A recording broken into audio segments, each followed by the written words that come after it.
예수와 하나 되기 374번째 이 말씀을 너는 마음에 새기고 신명기 6장 6절 오늘 내가 네게 명령하는 이 말씀을 너는 마음에 새기고 하나님께서는 출애굽한 이스라엘 백성에게 자신을 믿고 가나안 땅으로 들어가라고 하셨습니다. 그러나 이스라엘 백성은 하나님을 불신합니다. 그들은 하나님과 자신을 알기 위해서 광야 생활을 38년 더 합니다. 그들은 사랑과 능력으로 함께 하시며 지켜주시는 하나님을 체험합니다. 믿음으로 살아가는 하나님의 강한 군사가 됩니다. 모세는 죽음을 앞두고 그들에게 하나님의 말씀을 마음에 새기라고 합니다. 하나님은 말씀으로 세상을 창조하고 다스리시는 전능한 분입니다. 우리가 말씀을 마음에 새기는 것은 하나님과 동행하는 것입니다. 우리의 마음에 말씀이 있어야 자신을 부인하고 하나님을 믿고 따를 수 있습니다. 믿음은 하나님의 말씀을 귀담아 들을 때 생깁니다. 우리의 믿음이 성장하려면 매일 말씀을 읽고 깊이 생각해야 합니다. 우리의 마음에 말씀을 새기려면 말씀을 실천해 은혜를 체험받아야 합니다. 말씀을 따라 살면 죄를 멀리하고 바르게 삽니다. 말씀은 우리에게 참과 거짓을 알려줘 지혜롭게 합니다. 하나님의 말씀에 순종하면 하나님의 영광을 체험하게 됩니다. 말씀이 삶에 경험되면 마음에 새겨집니다. 새겨진 말씀은 우리의 인격이 됩니다. 우리의 마음에 하나님이 새긴 말씀은 우리를 영원히 책임지고 사랑하신다는 것입니다. 이 말씀은 예수 그리스도입니다. 우리가 예수님을 따라 살면 하나님께서 말씀하신 모든 은혜가 이루어집니다. 예수님을 마음에 품으면 하나님의 마음이 우리의 마음에 새겨집니다. 우리는 말씀으로 거듭난 말씀의 사람이 됩니다.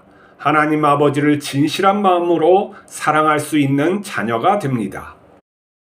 사람은 환경적으로 어려움을 당하기 때문에 그것을 극복하려고 하는 바램이나 의지가 있습니다. 이것은 무엇이냐면 힘을 추구하는 욕망인 것이죠. 힘을 추구하게 됩니다. 자연적으로 추구하게 돼요. 왜냐하면 어려움이 있기 때문에, 그것을 극복하고자 하는 마음이 있기 때문에, 갈망이 있기 때문에 힘을 추구하고 절대적인 힘을 향해서 가고 싶습니다. 그 힘이 무엇이냐 하면은 돈일 수 있어요. 그리고 또 뭐냐면은 권력일 수도 있는 것이죠. 요즘엔 IT 이런 데이터도 어떤 힘을 위해서는 추구해야 된다, 간직해야 된다, 그러한 것들이죠. 그래서 우리는 생물학적으로 죽음과 그 다음에 병 이런 것들이 있기 때문에 본능적으로 힘을 추구하려고 합니다. 또 하나의 갈망은 무엇이냐 할 때 우리는 또한 사랑의 존재입니다. 사랑을 하게끔 태어났어요. 그러니까 우리가 자식을 갖다가 낳지 않습니까? 자식을 낳아요. 어떤 또 의미에서 우리가 어떤 사업을 하거나 어떤 자기가 자기 자신을 나타내는 그런 것들도 다 자신을 표현하는 것이기도 하면서 그 대상에게 애정을 쏟는 것이기도 해요. 우리 어려운 환경 속에서 교회를 키우고 이렇게 성장시킨 목사들이 가끔 실수하는 게 이것을 이게 다른 사람한테 주기 너무 아깝고 자기가 원하는 사람한테 주려고 이런 신학적인 배경이나 아니면 혈육관계나 그런 것들을 고려해서 그 사람한테 주고 싶은 마음이 많이 있는 거죠. 이건 어떻게 보면은 내가 사랑하고 애착을 느낀 그런 것에서 당연히 그렇게 하고자 하는 욕망이에요. 그래서 우리는 사랑하는 이에게 무엇인가를 주고 싶은 마음, 내 사랑을 갖다 남기고 싶어하는 그 열망이 있는 거예요. 이게 힘과 사랑을 추구하는 것이죠. 오늘날로 말하면은 한쪽에선 과학으로 힘을 추구하고 또 한쪽에선 종교로 그 사랑을 추구하는 이 두 가지의 역동성이 우리 마음속에 있는 거예요. 그래서 어떤 사람은, 어떤 철학자들은 이게 우리의 힘과 이런 지성이나 뭐 이런 것들이 신을 말하고 있지 않느냐, 신을 만들어낸 거다, 이렇게 말을 하기도 해요. 그러면 거꾸로 뒤집어 보면은 우리 근거가 처음이 아니라 오래전부터의 어떠한 우리가 창조의 근본이 아니잖아요. 무엇을 만들어낸 존재가 아니잖아요. 그러면 뭐냐면 거꾸로 뒤집으면 우리를 창조하신 존재가 그렇게 우리에게 넣어주셨다. 그분을 생각하고 따를 수 있게 이렇게 넣어주셨다고 바꿔 말할 수도 있는 거예요. 자, 여기에서 우리가 다 두 가지를 어떻게 이 사랑과 이 힘을 관계를 어떻게 관계하느냐가 매우 중요해요. 무엇 때문에 여러분은 사십니까? 라고 물었을 때 나는 힘을 추구하면서 살아요. 거기에 재미가 있거든요. 돈 쓰는 맛이 있어요. 뭐 이렇게 할 수도 권력을 한번 손에 잡아봐요. 죽을 때까지 못 놉니다. 그런 맛으로 살아갈 수 있는가 하며 또 어떤 사람은 나는 사랑을 위해서 삽니다. 내 자식을 위해서 어머니들은 살죠. 그 자식에게 해주는 그 기쁨, 자식이 잘 되는 그 만족감이 어떤 것보다 더 좋아요 하는 거있죠.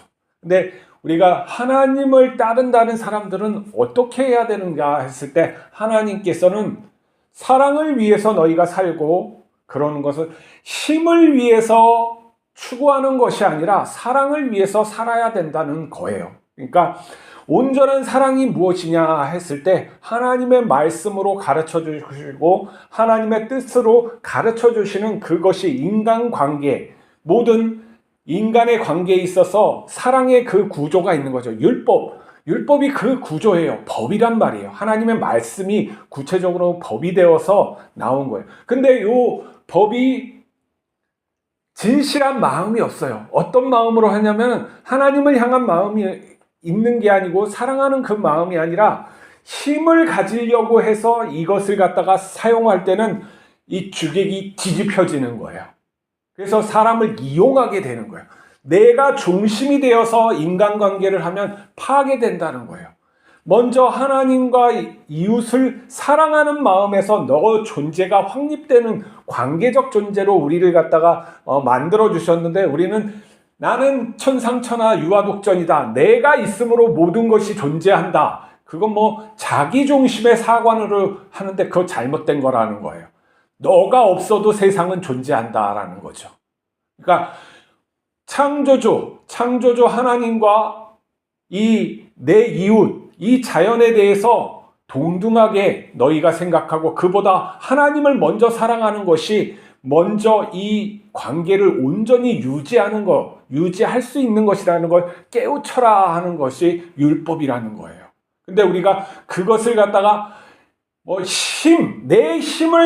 내가 힘이 없으니까 나는 저 가나안 땅에 못 들어갑니다. 이게 하나님을 못 믿는 불신이겠죠. 또는 내가 왕이 되었으니까 이 세상을 내가 하나님 나라로 만들겠습니다 하면 하나님을 무능한 자로 만드는 것이죠. 이게 다 잘못된 거예요. 그래서 그 절대적인 힘이 어떻게 세상을 살아야 되는지, 어떻게 이 살아있는 존재로서 살아야 되는지 그 말씀이 우리 가운데 와서 보여주신 게 예수 그리스도라는 거죠. 예수 그리스도는 절대적인 힘과 절대적인 사랑이 하나 있어요. 하나로 된 하나님의 실체란 말이에요. 그 하나님의 실체가 이 세상에서 살아가는 것이 신의 삶이란 말이에요. 그 신의 삶을 보니까 다른 자들을 위해서 기꺼이 자기 생명을 갖다 내어주더라 하는 거예요.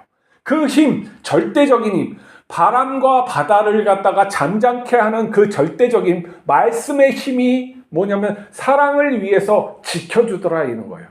그러니까 우리가 무엇을 통해서 어떤 관점을 통해서 이것을 갖다가 해석해야 되는지 예수 그리스도가 아니면 이게 분명하게 드러나지 않는다는 거예요. 하나님께서는 우리에게 그래서 예수 그리스도를 따라서 살아라는 거예요. 힘을 추구하는 것, 무엇을 위해서 하면 사랑을 위해서 힘을 추구하는 것. 근데 그 사랑이 내 욕망, 내 가치, 내 형제, 혈육에 머무르지 말고 보편적인 하나님의 그 창조 세계의 보편적인 관점으로 그 사랑을 갖다가 추구하라는 거예요. 너희에게 그 힘을 주고 싶지만, 쉽게 말해서 돈을 주고 싶지만 그 돈으로 딴짓을 하니까 내가 못 준다는 거예요. 우리가 그렇게 하면 어떻게 됩니까? 마귀가 되는 거예요. 마귀는 어쩌면 굉장히 우리보다 덜한 존재가 될 수가 있어요. 마귀는 유혹만 할 뿐이에요. 우리는 어떻게 합니까? 하나님의 길을 따르는 사람, 천국을 가는 사람을 내가 그를 막을 수도 있어요. 가지 못하게 쳐낼 수도 있다. 종교의 자유를 갖다 억압할 수도 있단 말이죠. 내 자유를 위해서, 내 힘을 위해서 그걸 하고 명분을 그럴싸하게 쌓은 거죠. 국가를 위해서, 민족을 위해서, 우리 모두를 위해서 이런 거 제안하면은 그 사람이 피해를 안 주는데 왜 제안합니까? 그가 천국에 가려고 애를 쓰는데 왜 제안합니까? 그것은 나에게 직접적인 피해를 줬을 때 제안을 하고 그것은 잘못됐다고 말할 수가 있는 것이지, 그렇지도 않고 하는 것은 뭐냐면 마귀는 유혹만 하지 사람은 그를 갖다가 천국에 못 가게 막기도 하는 거예요. 그러면 뭐예요? 마귀보다 더한 나쁜 존재이고 더한 죄를 받아야 된다는 거예요. 우리가 무엇을 위해서 살아가느냐, 이것은 굉장히 중요한 거예요. 그래서 사랑을 위해서 힘을 사용하지 않고, 사랑을 위해서 내가 삶을 살아가지 않고, 그 힘을 위해서, 돈을 위해서, 아니면 권력을 위해서, 아니면 나의 이름을 남기기 위해서 하는 이 모든 짓거리가 다른 사람에게 진리를 가는 길을 막는 행동임을 깨달아야 되는 거예요. 그렇기 때문에 하나님 앞에 납작 엎드려져서 잘못이 무엇인지 내가 예수 그리스도와 비교하면서 끝까지 살아내는 마음이 있어야 되는 거예요. 내가 온전해지는 것은 오직 예수 그리스도가 내 안에서 가득 차는 그것뿐이 없어요.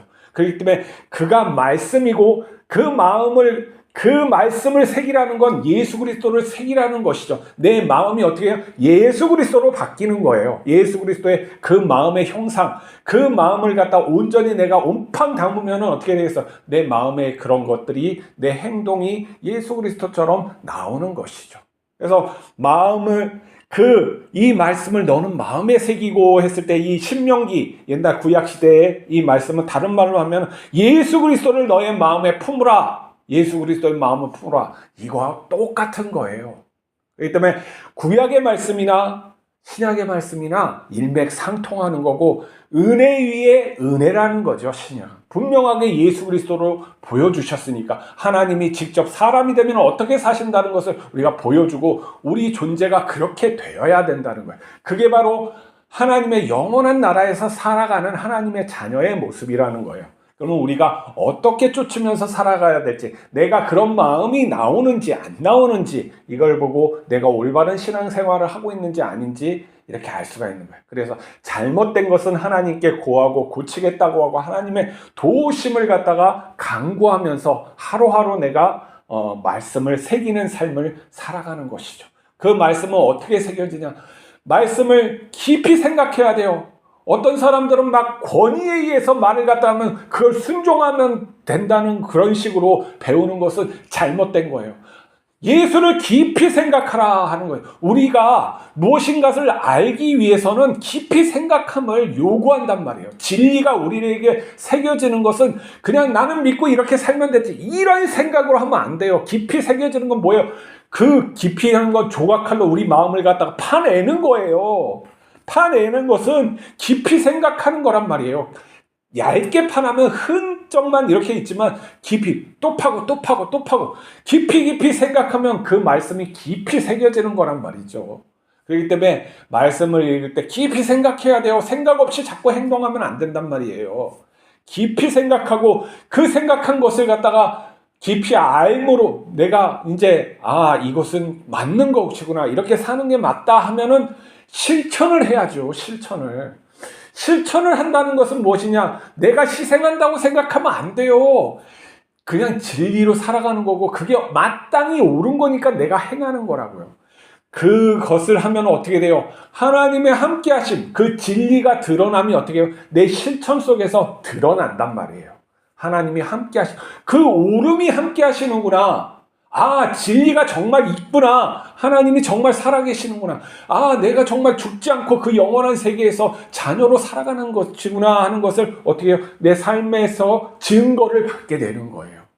그 증거가 때로는 감옥일 수가 있어요. 그래서 감옥에 들어가서 매맞으면서도 하나님께 감사하며 찬양하는 그런 모습이 성경에도 있는 거예요.